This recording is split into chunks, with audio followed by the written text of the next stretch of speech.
Hello students, आज हम आपके लिए लाए हैं क्लास 10th का फर्स्ट चैप्टर रासायनिक अभिक्रिया। यार, जैसे कि हम अपने दैनिक जीवन में विभिन्न प्रकार की परिवर्तनों को देखते हैं। इन परिवर्तनों में जैसे अंगूर का किण्वन, दूध से दही का बनना, फलों का पकना या भोजन में विभिन्न प्रकार के उत्पादों का बनना, सांस लेना, भोजन करना, भोजन को पचाना, वर्षा होना, गीले कपड़ों का सूखना इत्यादि।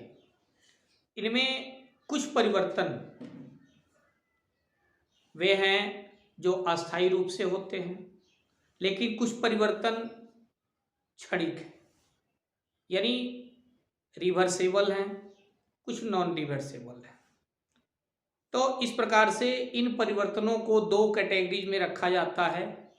दो प्रकार के परिवर्तन कहे जाते हैं, जिन्हें रिस्पेक्टिवली हम भौतिक परिवर्तन यानी केमिकल फिजिकल चेंजेज, तथा दूसरा है रासायनिक परिवर्तन यानी केमिकल चेंजेज।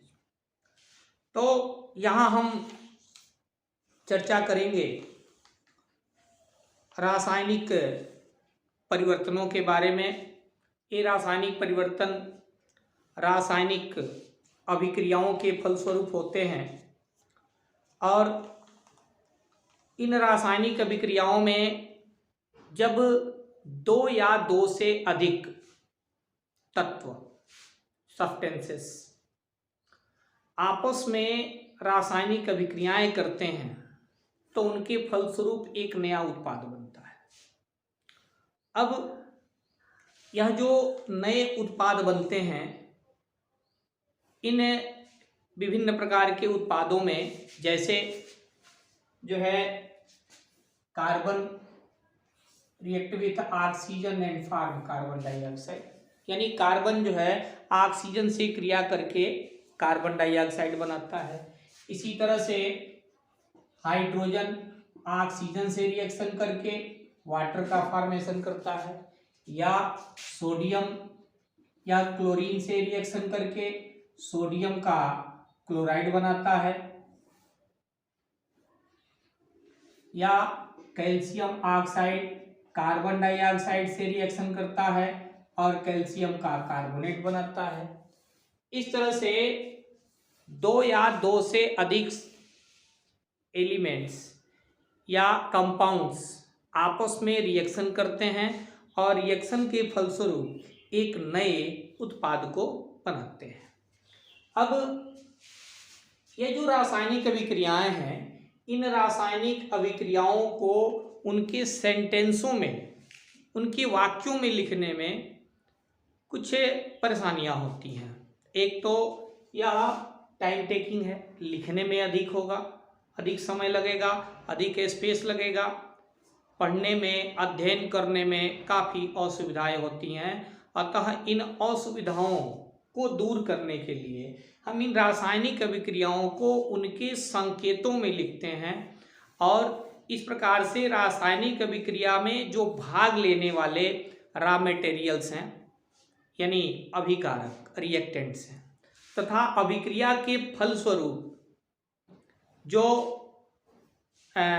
नए उत्पाद बने, उन सबको हम उनके संकेतों में लिखते हैं और इस तरह से उनके संकेतों में लिखने से रासायनिक समीकरण की प्राप्ति होती है, यानी केमिकल इक्वेशन की प्राप्ति होती है। यानी इन्हीं अभिक्रियाओं को, जैसे कार्बन ऑक्सीजन से क्रिया करता है और कार्बन डाइऑक्साइड बनाता है, अगर इसे हम वाक्य में लिखें तो हमें लिखना होगा कि कार्बन और ऑक्सीजन परस्पर रासायनिक अभिक्रिया करते हैं तथा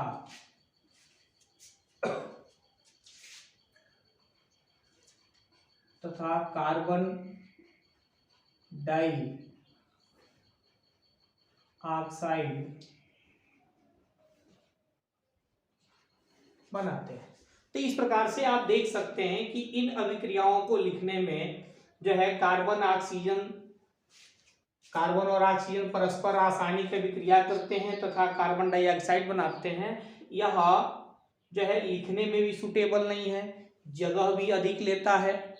ठीक है, इसके अलावा पढ़ने में, अध्ययन करने में भी काफ़ी असुविधाएं होती हैं। इन असुविधाओं से बचने के लिए इनमें जैसे जो अभिकारक हैं कार्बन और ऑक्सीजन, इनको जो है इनके संकेतों में लिख देते हैं कार्बन ऑक्सीजन, यानी इन्हीं को इनके संकेतों में लिख दिए कार्बन और ऑक्सीजन। यह परस्पर रासायनिक अभिक्रिया किए और प्रोडक्ट के रूप में हमें कार्बन डाइऑक्साइड मिला। तो इस तरह से यह रासायनिक अभिक्रिया लिखने में भी सुटेबल है और अध्ययन करने में भी सुटेबल है। तो इस तरह से यह कहा जा सकता है कि रासायनिक अभिक्रियाएं यह जो है अध्ययन में काफ़ी सुविधाजनक होते हैं। अब इन रासायनिक अभिक्रियाओं के कुछ लिमिटेशंस हैं। लिमिटेशंस यह है कि इन रासायनिक अभिक्रियाओं से सबसे बड़ा चीज कि यह जो है हमें इसकी अवस्था यानी एस्टेट का पता नहीं चलता है। एस्टेट्स का पता नहीं चलता, यानी यह हम पता नहीं कर पाते इन समीकरणों को देखकर कि इसमें जो भाग लेने वाले अभिकारक या उत्पाद हैं उनका एस्टेट का है, यानी सॉलिड हैं कि लिक्विड हैं कि गैस हैं। तो इसलिए यहाँ जो है इसमें फिर हम इसकी चर्चा बाद में करेंगे, इस जो है जो लिमिटेशंस हैं इसको रिमूव करने के तरीके। वैसे यानी पहला जो पोजीशन है कि पहला इसमें लिमिटेशन यह है कि यह रासायनिक समीकरण से हमें अवस्था का पता नहीं चलता है। दूसरी चीज कि अब चूंकि रासायनिक विभिन्न प्रकार की जो रासायनिक अभिक्रियाएं होती हैं, कुछ ऐसी रासायनिक अभिक्रियाएं होती हैं जो जिस अभिक्रिया को संपन्न होने के लिए उन्हें ऊष्मा देना पड़ता है। ऐसी अभिक्रियाओं को ऊष्माशोषी अभिक्रियाएं कहते हैं। वहीं दूसरी तरफ कुछ ऐसी रासायनिक अभिक्रियाएं होती हैं कि जिस अभिक्रिया के फलस्वरूप जो है एनर्जी, ऊष्मा, ऊर्जा इत्यादि जो है उत्सर्जित होती हैं, यानी उत्पाद के रूप में मिलता है। ऐसी रासायनिक अभिक्रियाओं को ऊष्माक्षेपी अभिक्रियाएं कहते हैं। तो इस प्रकार से जो है रासायनिक अभिक्रियाएं ऊष्माशोषी भी हो सकती हैं और ऊष्माक्षेपी भी हो सकती हैं, लेकिन इन रासायनिक समीकरणों से जो है यह पता नहीं चलता कि वह रासायनिक अभिक्रियाएं ऊष्माक्षेपी हैं या ऊष्माशोषी हैं, यानी ऊष्मा लेकर कार्य कर रही हैं, यानी प्रोडक्ट को तैयार करने में ऊष्मा उन्हें देना पड़ता है या ऊष्मा वह उत्सर्जित करती हैं। तीसरी चीज कि रासायनिक अभिक्रियाओं में कुछ रासायनिक अभिक्रियाएं ऐसी हैं जिनमें अवक्षेप भी बनते हैं। तो यह जो है इसमें तीसरा पॉइंट यह है कि इनमें अवक्षेप का भी पता नहीं चलता है। इसके अलावा रासायनिक अभिक्रियाएं जो हैं, रासायनिक अभिक्रियाएं में कुछ शर्तें हैं। ठीक है, कुछ रासायनिक अभिक्रियाएं विभिन्न प्रकार के टेम्परेचर पे यानी विभिन्न प्रकार के ताप पर होती हैं। इसके अलावा जो है दाब का भी इम्पोर्टेंट रोल होता है, या कुछ रासायनिक अभिक्रियाओं में कैटेलिस्ट यानी उत्प्रेरकों का प्रयोग होता है। तो इन रासायनिक अभिक्रियाओं का लिमिटेशंस यह है कि इन सब चीज़ों का पता नहीं चल पाता है। अतः अब इन चीज़ों का पता लगाने के लिए हम जो है क्या करते हैं, इसमें रासायनिक समीकरण को जो लिखने की व्यवस्था है उसमें कुछ सुधार करते हैं। अब यह यानी इसको और अधिक अध्ययन में सुविधाजनक बनाने के लिए यानी इसमें कुछ स्टेप्स यूज करने पड़ते हैं, कुछ उपाय करने पड़ते हैं।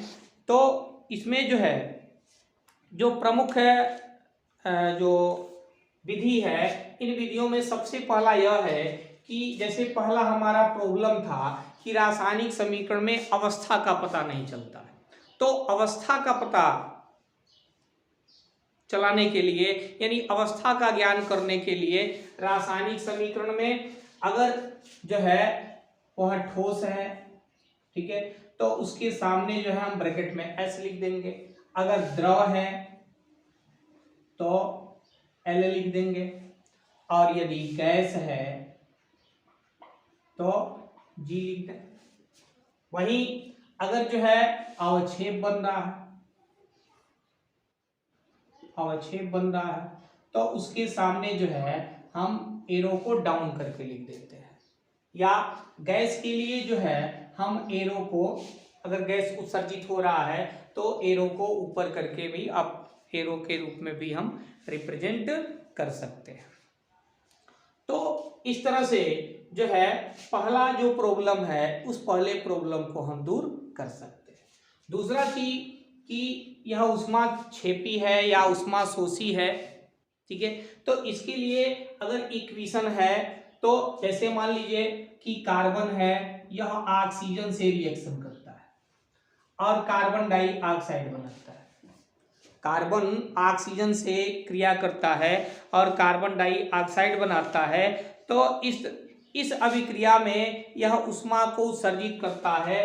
तो इसमें जो है यानी हम लास्ट में यहां प्लस करके एनर्जी लिख सकते हैं।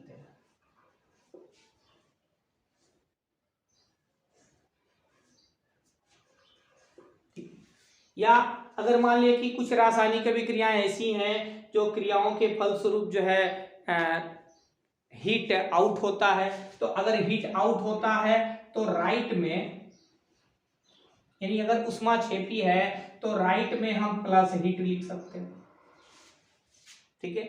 या अगर एनर्जी हो रहा है, आउट हो रहा है, तो हम प्लस एनर्जी लिख सकते हैं। और यदि वह हीट लेकर एक्टिवेट हो रहा है यानी हीट देने से उसमें रासायनिक अभिक्रियाएं हो रही हैं, तो लेफ्ट में जो है प्लस हीट या प्लस एनर्जी लिख सकते हैं। तो इस प्रकार से जो है इस प्रॉब्लम को भी हम रिमूव कर सकते हैं, जिससे जो है इसके जो मेन प्रॉब्लम्स हैं वह दूर हो जाए। इसी तरह से जो है अगर मान लें कि डिफरेंट जो केमिकल इक्वेशंस हैं वह कुछ कंडीशंस पे होते हैं, यानी टेम्परेचर इत्यादि पे होते हैं। तो टेम्परेचर इत्यादि पे हैं तो एरो के ऊपर जो है हम जो भी सर्टेन टेम्परेचर है या प्रेशर है, टेम्परेचर या प्रेशर को इस एरो के ऊपर लिख देते हैं। या अगर मान लें कि उसमें रिएक्शन में कैटेलिस्ट का रोल भी है, यानी कैटेलिस्ट भी यूज हो रहा है, तो एरो पर ही हम डाउन में जो है कैटेलिस्ट यूज कर सकते हैं। जैसे मान लीजिए फॉर एग्जाम्पल पोटेशियम क्लोरेट है KClO3। अब पोटेशियम क्लोरेट को अगर आप जो है हीट करते हैं, ठीक है, तो यह जो है मैग्नीज डाइऑक्साइड इसमें कैटेलिस्ट के रूप में यूज होता है। और इस तरह से जो है यह कैटेलिस्ट को हम एरो पर ही डाउन रूप में रिप्रेजेंट कर देते हैं और जो है इससे प्रॉब्लम दूर हो जाता है। तो इस प्रकार से रासायनिक समीकरण में जो लिमिटेशंस हैं, जो कमियां हैं, उनको जो है हम अप्रोक्स रिमूव कर सकते हैं और इसे अध्ययन में और अधिक सुविधाजनक बना सकते हैं।